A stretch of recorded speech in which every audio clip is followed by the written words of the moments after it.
नमस्कार, India voice देख रहे हैं आप। मैं हूं आपके साथ रिया डंगवाल। देवभूमि समाचार में आपका स्वागत है। बुलेटिन की शुरुआत करेंगे देवभूमि उत्तराखंड की खबरों के साथ। चमोली से आपको बड़ी खबर बता दें, उपचुनाव को लेकर यह बड़ी खबर। बीजेपी हाईकमान ने प्रत्याशियों के नामों का ऐलान कर दिया है। दोनों सीटों में बीजेपी ने सस्पेंस खत्म कर दिया है। तो बद्रीनाथ सीट से राजेंद्र भंडारी को प्रत्याशी बनाया है, वहीं मंगलौर से करतार सिंह भडाना को टिकट मिला है। तो एक बड़ी खबर आपको बता दें, बीजेपी हाईकमान ने बड़ा फैसला लेते हुए जिन दोनों सीटों पर उपचुनाव होना है उनमें प्रत्याशियों के नामों का ऐलान कर दिया है। इसी के साथ जो सस्पेंस था वो खत्म हो गया है। चमोली से बड़ी खबर, उपचुनाव को लेकर यह बड़ी खबर। बीजेपी हाईकमान ने प्रत्याशियों के नामों का ऐलान कर दिया है, लिस्ट जारी कर दी है। दोनों सीटों पर सस्पेंस यहां पर खत्म हो गया है। आपको बता दें कि बद्रीनाथ और मंगलौर ये वो दोनों सीटें हैं जिनमें उत्तराखंड में उपचुनाव होना है। जहां बद्रीनाथ सीट से भारतीय जनता पार्टी ने राजेंद्र भंडारी, जो कि पूर्व विधायक भी थे, उन्हें मौका दिया है। वहीं मंगलौर सीट से बीजेपी ने करतार सिंह भडाना को टिकट दिया है।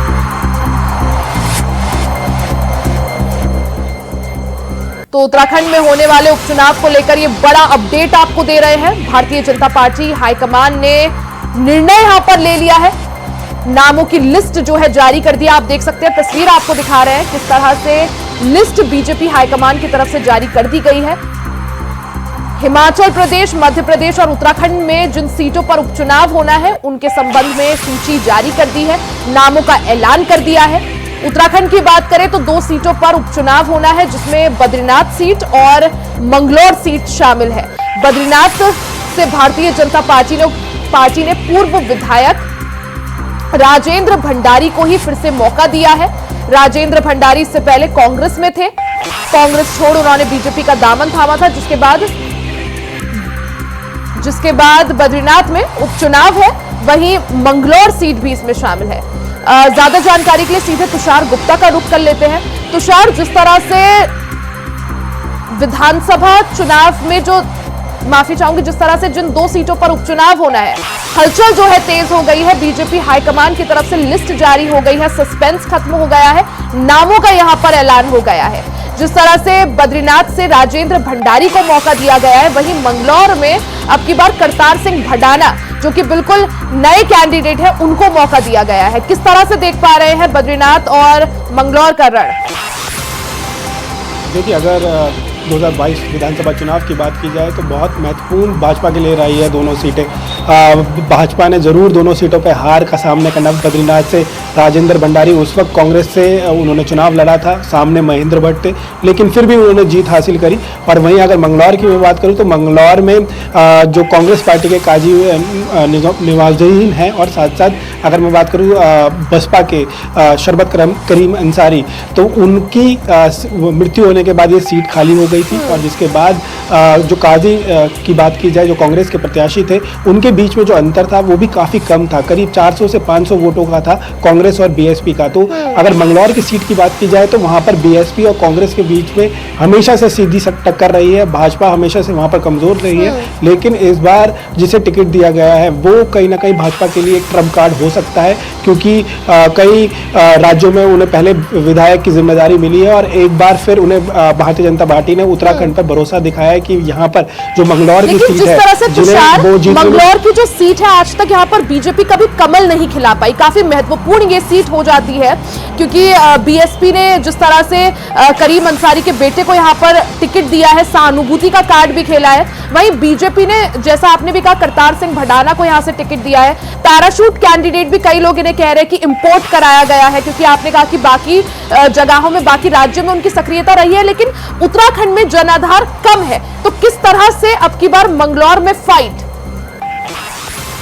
देखिए, मंगलौर अगर बात की जाए तो भारतीय जनता पार्टी के लिए काफ़ी टफ रहने वाली है। इसमें बहुत ज़रूरी है कि किस तरह से वो प्रचार प्रसार करेंगे, किस तरह से जो केंद्र और राज्य की जिस तरह से राजनीति चल रही है या फिर जिस तरह से विकास योजना है उसे किस तरह से जन जन तक पहुंचाया जाए और मंगलौर की जनता का दिल जीता जाए। और जिस तरह से कहा जा सकता है कि जिस तरह एनडीए की सरकार बनी है, केंद्र में फिलहाल जो हवा चल रही है नरेंद्र मोदी की, उसे हम मंगलौर में किस तरह से ला सकते हैं, किस तरह से जो स्टार प्रचारक रहने वाले हैं मुख्यमंत्री पुष्कर सिंह धामी की, किस तरह से भूमिका रहने वाली है। तो इसमें हम अगर बात की जाए तो विकास कार्य भाजपा के लिए बहुत महत्वपूर्ण होंगे। साथ साथ बड़े चेहरे, अगर मुख्यमंत्री पुष्कर सिंह धामी अपना मंगलौर में समय देंगे तो कहीं ना कहीं जो अंतर है या फिर जो सीट जीतने का जो कॉन्फिडेंस है वो अत्यधिक बढ़ेगा। और उसके लिए तहती अगर बढ़ाना की बात की जाए तो बाकी राज्यों में विधायक रहे हैं, सक्रियता जरूर रही है, लेकिन मंगलौर की सीट ऐसी है कि जिसमें बीएसपी और कांग्रेस दोनों के ही जो कैंडिडेट रहते हैं काफी टफ फाइट रहती है। और अगर 2022 के जिस तरह से मैंने आंकड़े बताए थे कि करीब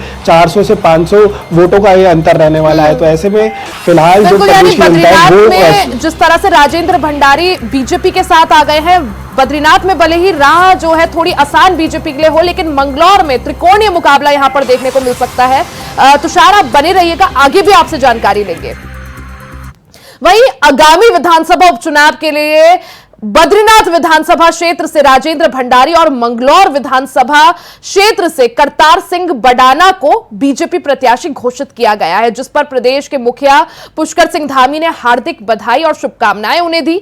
सीएम धामी ने ट्वीट किया कि मुझे पूरा विश्वास है कि प्रधानमंत्री नरेंद्र मोदी के नेतृत्व में दोनों विधानसभा क्षेत्र की जनता डबल इंजन सरकार की जन कल्याणकारी नीतियों पर मुहर लगाएगी और लोकसभा चुनाव की तरह ही बीजेपी को प्रचंड मतों से विजय बनाएगी और क्षेत्र की विकास यात्रा जारी रखने में अपना योगदान देगी।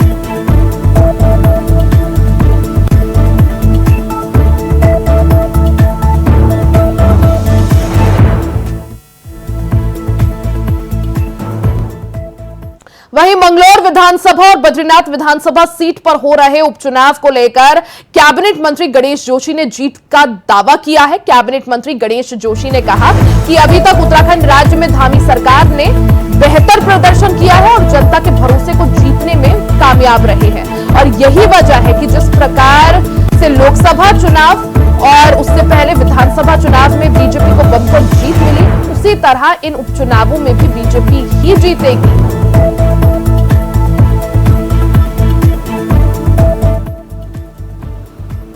आपने देखा होगा धामी जी के नेतृत्व में लगातार जितने चुनाव में हमने जीते और मैं पूरे विश्वास के साथ कह सकता हूं कि जहां दोनों उपचुनाव हम जीतेंगे वहीं आने वाले नगर निगम के चुनाव, जिला पंचायत के चुनाव भारतीय जनता पार्टी विजयी होगी, क्योंकि मोदी जी का उत्तराखंड को विशेष आशीर्वाद प्राप्त है और धामी जी ने अपने कार्यकाल के अंदर जो ऐतिहासिक फैसले लिए हैं, यूसीसी लागू करने वाला उत्तराखंड देश का पहला राज्य है, सख्त नकल कानून बनाने वाला उत्तराखंड पहला राज्य है, धुरांतरण कानून जो हमारी बच्चियों के लिए अभिशाप बन गया था उसको लागू सरकार ने किया। लैंड जिहाद के खिलाफ एक अभियान छेड़ने की हिम्मत की है तो धामी जी ने की है और वनफूलपुरा की घटना के बाद जो अपनी प्रशासनिक क्षमता का प्रदर्शन धामी जी ने किया है, यही कारण है कि पांचों सीटें भारतीय जनता पार्टी ने भारी मतों से जीती हैं और आगे भी सारे चुनाव भारतीय जनता पार्टी जीतेगी।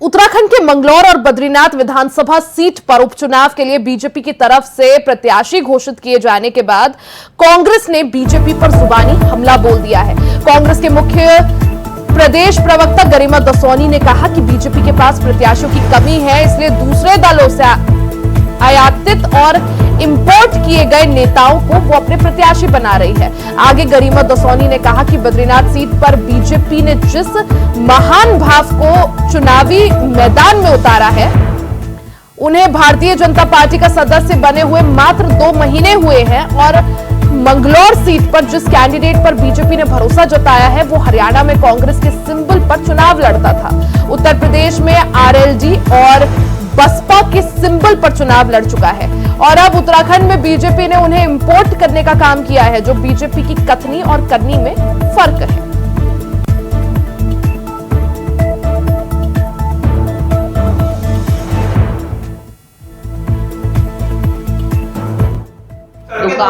कल देर रात बद्रीनाथ और मंगलौर विधानसभा के उपचुनावों के लिए भारतीय जनता पार्टी ने अपना प्रत्याशियों की घोषणा कर दी, लेकिन ताज्जुब यह है कि राजनीतिक पारदर्शिता और शुचिता की डींगे हाँकने वाली भारतीय जनता पार्टी के पास दोनों सीटों पर अपना कहने को कुछ भी नहीं था। जहां एक और मंगलौर से करतार सिंह बडाना जो है कैंडिडेट बनाए गए हैं, जो हरियाणा से कांग्रेस की सीट पर चुनाव लड़ते हैं, आरएलडी से यूपी में चुनाव लड़ते हैं, बसपा की टिकट से चुनाव लड़ते हैं और अब भारतीय जनता पार्टी ने उनको अपना कैंडिडेट बना लिया है। क्या एक साफ सुथरी राजनीति में इस तरह से कपड़ों की तरह दल बदलने वाले के लिए कोई जगह होनी चाहिए? क्या भारतीय जनता पार्टी के पास अपना कहने को कुछ नहीं है? क्योंकि हमने देखा बद्रीनाथ में भी उसको कैंडिडेट बनाया गया है, उन राजेंद्र भंडारी को, जिनको अभी 2 महीने भी नहीं हुए पार्टी में गए हुए।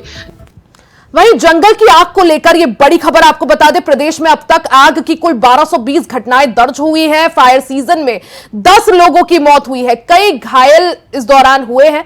कुमाऊं मंडल की बात करें तो 591 जंगल के आग की घटनाएं और गढ़वाल मंडल में 523 आग की घटनाएं दर्ज हुई है।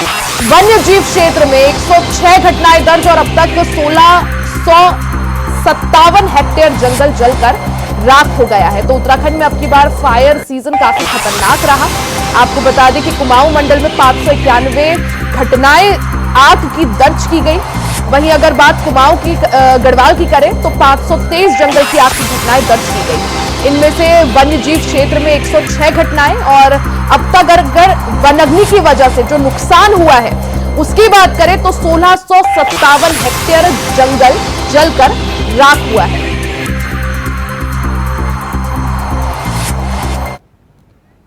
वहीं उत्तराखंड में जंगल की आग के मामले थमने का नाम नहीं ले रहे हैं। अल्मोड़ा के जंगल में लगी आग ने इस कदर कहर बरपाया कि आग बुझाने वालों को बुरी तरह सजा मिला और आग बुझाने गए वनकर्मियों में जहां 4 जंगल की आग में जलने से दम तोड़ दिया तो वहीं 4 बुरी तरह घायल हो गए, जिसको सीएम पुष्कर सिंह धामी ने 2 फायर एम्बुलेंस से एम्स दिल्ली शिफ्ट किए जाने के आदेश दिए। आपको बता दें कि घटना के बाद कल सुशीला तिवारी अस्पताल में भर्ती कराया गया था, जिसके बाद सीएम के निर्देश के बाद 2 एयर एम्बुलेंस से उन्हें दिल्ली एम्स में शिफ्ट किया गया।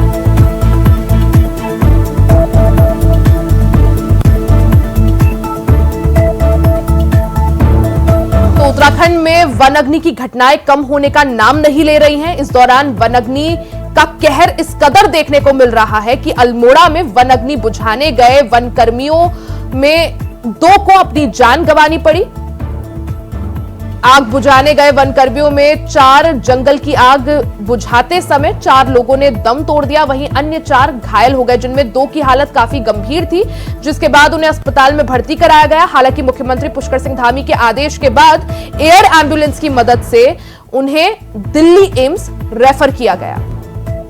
तुषार हमारे साथ लगातार बने हुए हैं। तुषार, उत्तराखंड के लिए अब की बार ये जो फायर सीजन था वो काफी खतरनाक रहा, क्योंकि कई हेक्टेयर वन संपदा को नुकसान हुआ है, कई लोगों की मौत भी हुई है। और अभी अगर हाल ही की घटना की बात करूं अल्मोड़ा की, जहां वनाग्नि बुझाने गए वनकर्मी वनाग्नि की चपेट में आकर उन्हें अपनी जान गंवानी पड़ी, क्या जानकारी इसको लेकर?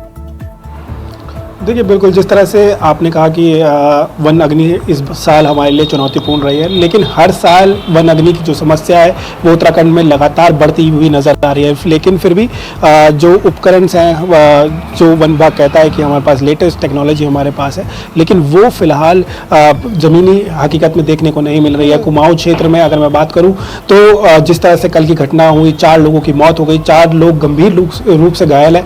मुख्यमंत्री पुष्कर सिंह धामी ने ज़रूर इसका संज्ञान लिया है, चारों को एयरलिफ्ट कराने की बात की है और उन्हें दिल्ली एम्स पहुंचाया जाएगा, जिनमें से एक व्यक्ति जो 90% जल चुका है उसे एम्स पहुंचा दिया गया है, दिल्ली एम्स। बाकी तीनों को भी व्यवस्था की जा रही है। एयर एम्बुलेंस ऋषिकेश एम्स पहुंच चुकी है और वहां से उन्हें उठा लेकर वो दिल्ली एम्स लिया जाएगा, ताकि उनके जो उनकी उनको देखा जा रहा है, उनको डॉक्टर्स की जो टीम है वहां पर उनको बढ़िया प्रशिक्षण मिल सके। और इसी के तहत लगातार मुख्यमंत्री पुष्कर सिंह धामी ने अपना सख्त रुख भी दिखाया है।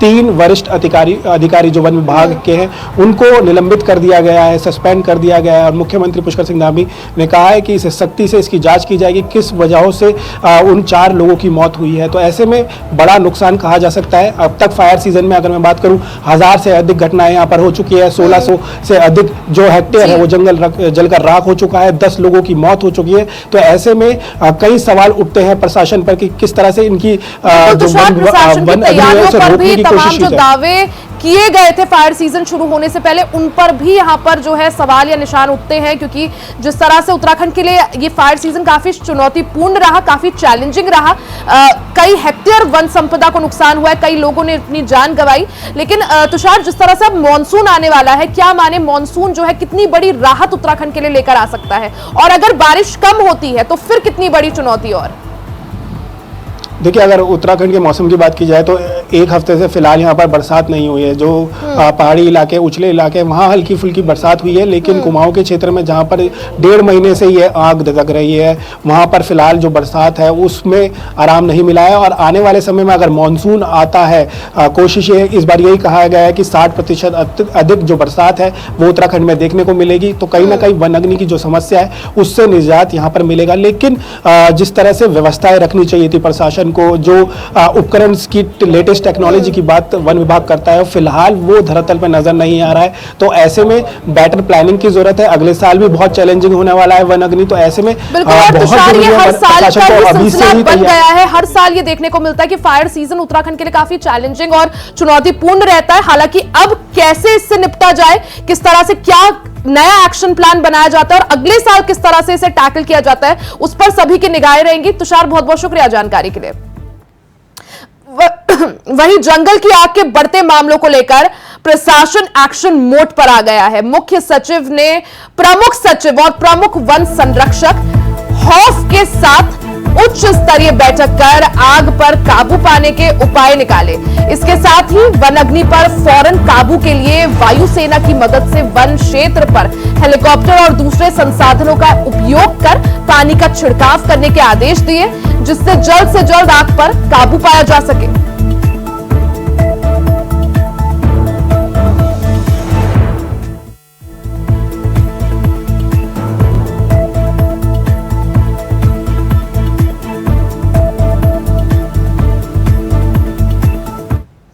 खबर डोईवाला से है, जहां सीएम पुष्कर सिंह धामी ने आज कालूवाला सिद्ध पीठ मंदिर में माथा टेका और पूजा अर्चना की, जिसके बाद सीएम पुष्कर सिंह धामी ने सोंग नदी तट से जल उत्सव की शुरुआत करते हुए नहर हेड और नहर का लोकार्पण कर क्षेत्र को एक बड़ी सौगात दी है।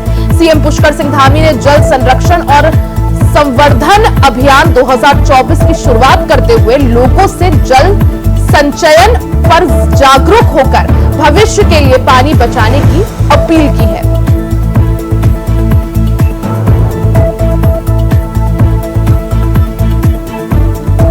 सीधे रुक करेंगे राजकुमार अग्रवाल का, जो हमारे साथ डोईवाला से फोन लाइन पर जुड़ गए हैं। राजकुमार, आज मुख्यमंत्री पुष्कर सिंह धामी ने बड़ी सौगात डोईवाला की जनता को दी है, यहां पर लोकार्पण किया गया है। कितनी बड़ी सौगात और कितनी बड़ी राहत ये डोईवाला के लोगों के लिए? बिल्कुल देखिए भैया, क्योंकि डोईवाला मुख्यमंत्री आज सुबह 11 बजे पहुंचे, तो उन्होंने सबसे पहले कालूवाला जो शिव मंदिर है वहां पर मत्था टेका, दर्शन किए, भगवान की पूजा की। इसके बाद सोंग नदी के किनारे जो ये नहर है बनाया गया है, वहां पर पहुंचे थे, उसका लोकार्पण किया गया और उद्घाटन किया गया। तो ये 3 करोड़ 80 लाख की ये योजना थी, जिसका आज लोकार्पण किया गया है। 600 परिवारों को इसका फायदा मिलेगा, 6000 किसान इससे लाभान्वित होंगे। यानी कि जो किसान अब तक कृषि से अपना मुंह मोड़ चुके थे पानी न मिलने के कारण, अब दोबारा से वो कृषि की तरफ मुड़ेंगे, ऐसा मुख्यमंत्री धामी ने भी अपील बताई है। इसके अलावा मुख्यमंत्री पुष्कर सिंह धामी ने आज सभी 13 जिलों के डीएमओ के साथ मिलकर इस जल महोत्सव का शुभारंभ किया है। सभी जिलों के डीएम से अपील की गई है कि लोगों को जागरूक करें, क्योंकि आने वाला समय हमारे लिए पानी के संकट से हमें दिख रहा है। तो इस संकट से निपटने के लिए बहुत जरूरी है कि जल संचय का राजकुमार, जिस तरह से ये बड़ी सौगात मुख्यमंत्री पुष्कर सिंह धामी ने दी, जल उत्सव का अगर शुरुआत किया, आगाज किया तो वो डोईवाला से किया, सोंग नदी के तट से किया, साथ ही एक योजना का लोकार्पण और शिलान्यास भी यहां पर किया है। तो डोईवाला के लिए कितनी बड़ी सौगात, और आखिर सोंग नदी तट ही क्यों चुना गया, क्या विशेषता? क्योंकि सोंग नदी लगातार कहीं न कहीं विलुप्त होती जा रही थी, अब ये सिर्फ बरसाती नदी बन कर रह गई थी। तो इसका संवर्धन करने के लिए, इसका संरक्षण करने के लिए संदेश देने की कोशिश मुख्यमंत्री पुष्कर सिंह धामी की थी, इसलिए डोईवाला को चुना गया। तो सोंग नदी में आज इस तरह से नहर हेड का उद्घाटन किया गया, ताकि अब पानी जो है नहर हेड के माध्यम से नहरों में जाएगा, नहर से खेतों में जाएगा। तो कहीं ना कहीं सभी जिलों को एक मैसेज दिया गया है कि आप अपने स्तर से कार्यक्रम करेंगे, सभी डीएम से अपील की गई है। और क्योंकि अब बरसात आने वाली है, मानसून का सीजन है, तो उसका जो पानी है कोशिश यही की जाए कि इसका जो है संचय किया जाए। तो तमाम तरह की अपील की गई थी। जनसभा में मुख्यमंत्री ने डोईवाला के काडूवाला में जब जनसभा हुई तो वहां भी लोगों से यही अपील की गई कि आने वाला कल जो है हमें पानी के लिए तरसना ना पड़े, इसलिए आज हमें प्रयास करना होगा।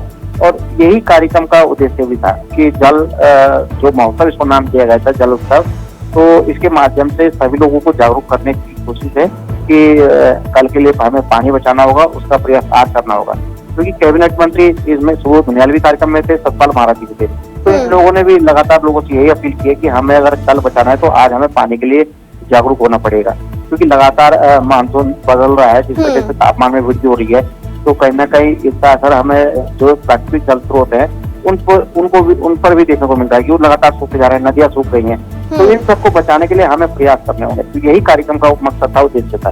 तो बिल्कुल, यानी जो उत्तराखंड में जल संकट ना हो आने वाले समय में, इसी को देखते हुए जल उत्सव का यहाँ पर आगाज किया गया है और बड़ी सौगात उत्तराखंड की जनता को भी दी गई है। राजकुमार अग्रवाल, बहुत बहुत शुक्रिया आपका जानकारी के लिए। खबर हल्द्वानी से है, जहां कांग्रेस की दिग्गज नेता आयरन लेडी के नाम से मशहूर पूर्व नेता प्रतिपक्ष स्वर्गीय इंदिरा हृदयेश की तीसरी पुण्यतिथि मनाई गई। कांग्रेस पार्टी ने श्रद्धांजलि सभा आयोजित की। स्वर्गीय इंदिरा हृदयेश के पुत्र सुमित हृदयेश सहित उनका पूरा परिवार इस मौके पर साथ नजर आया। वहीं श्रद्धांजलि सभा के दौरान कांग्रेस के तमाम नेता भी मौजूद रहे।